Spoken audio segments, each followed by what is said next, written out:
அன்பான நேயர்களே, நாம் இடைவேளைக்கு முன்பாக கடுமையான வாதவலி, தொடக்க நிலையில் உள்ள யானைக்கால் வியாதி இவைகள் போக்குவதற்காக வேலிப்பருத்தியை கொண்டு ஒரு அற்புதமான மருத்துவ குறிப்பு ஒன்றை பார்த்தோம். இப்பொழுது மற்றொரு மருத்துவ குறிப்பிற்கு நாம் செல்ல போகின்றோம். கடுமையான சளியுடன் கூடிய இருமல் தீருவதற்கான ஒரு அற்புதமான மருத்துவ குறிப்பை பார்க்க போகின்றோம். அன்பான நேயர்களே, இந்த தொல்லை ஏற்படுவதற்கு அறிகுறிகள் என்னவென்று பார்க்கலாம். நுரையீரல் பகுதியில் அதிகப்படியான சளிகள் சேர்ந்து சுவாசம் தடைபடும், மூச்சு விடுவது அதிக சிரமமாக இருக்கும், எழுந்து நடக்கும்போது மேல் மூச்சு கீழ் மூச்சு வாங்கும், அதிகப்படியான நுரையீரல் சளியினால் மார்பு சளி கட்டிக்கொண்டு தொடர் இருமல் ஏற்படும், இளம்பச்சை வண்ணத்தில் சளி துர்நாற்றத்துடன் வெளியேறும், உடல் முழுவதும் ஒரு வகையான காய்ச்சல் ஏற்படும், தொடர் இருமலுடன் மார்பு சளி கட்டிக்கொண்டு அதிகப்படியான உடல் நோய் ஏற்படும். அன்பான நேயர்களே, இந்த நோயை எளிமையான முறையில் போக்கிக் கொள்வதற்கான மருத்துவ குறிப்பிற்கு செல்லலாம். அதற்காக இன்று நாம் எடுத்துக்கொண்ட மூலிகை வேலிப்பருத்தி.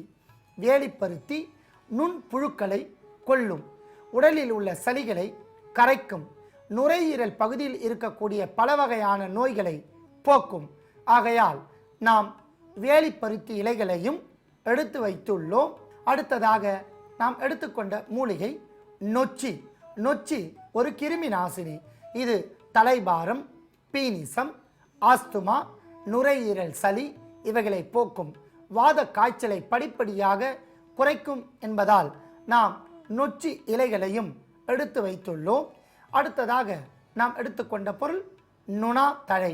மஞ்சனாத்தி என்று மாற்று பெயரால் அழைக்கப்படுகின்ற நுணா தழை ஆதி காலங்களில் இயற்கை காவி வண்ணங்கள் செய்வதற்கு நுணா தழையினுடைய மரப்பட்டைகளை கொண்டு கஷாயம் காய்த்து வெள்ளை துணியை அதில் மூழ்கி எடுப்பார்கள். இதன் மூலம் இளம் மஞ்சள் நிற காவி வண்ணம் கிடைக்கும். இது ஊறுகாயாய் செய்து சாப்பிட்டு வந்தால் நுணாக்காயை பல வகையான உடல் நோய்கள் போக்கும். மந்தம் என்று சொல்லக்கூடிய மாந்த நோயை கரைத்து வெளியேற்றும், குழந்தைகளுக்கு கடுமையான மாந்த சளியை போக்கும். ஆண்கள் பெண்கள் இருவருக்கும் பல வகையான நோய்களை போக்கி நுரையீரல் சளியை கரைத்து கபத்தை வெளியேற்றி இருமலை போக்கும் என்பதால் நாம் நுணா தழையும் எடுத்து வைத்துள்ளோம். அன்பான நேயர்களே, எடுத்துக்கொண்ட பொருட்களின் அளவுகளை பார்க்கலாம். வேலிப்பருத்தி தழை 10 கிராம், நுணா தழை 10 கிராம், நொச்சி தழை 10 கிராம். இவற்றை மருந்தாக மாற்றப் போகின்றோம். ஆகையால் வாணலில் இவை மூன்றையும் ஒன்று சேர்த்து இளம் சூட்டுடன் வதக்கி எடுக்கப் போகின்றோம். முதலில் வேலிப்பருத்தி, அடுத்ததாக நொச்சி, அடுத்ததாக நுணா தழை,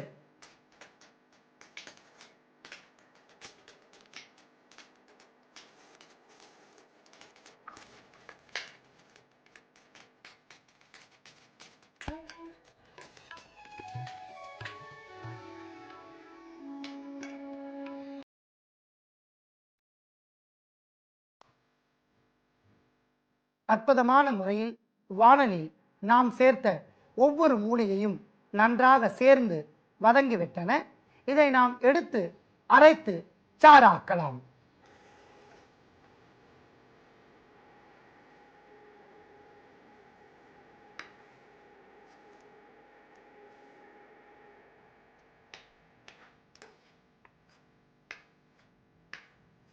இவற்றை அரைத்து சாறாக எடுக்கவும்.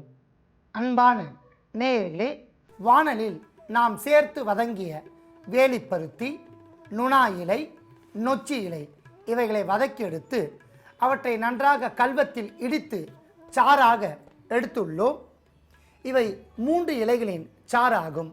இந்த சாறை கடுமையான சளியுடன் இருமல் இருப்பவர்கள் காலை வேளையில் ஏதேனும் ஒரு வேளையில் மட்டும் இந்த சாறை 5 மில்லி அளவிற்கு பருகி வந்தால் படிப்படியாக நுரையீரலில் இருக்கக்கூடிய சளியெல்லாம் வெளியேறி கபம் அருந்து இருமலும் நின்றுவிடும். அன்பான நேயர்களே, எளிமையாக கிடைக்கக்கூடிய இந்த மருத்துவத்தை நோய் உடையவர்கள் பயன்படுத்தி நோயின்றி வாழ வேண்டுகிறேன்.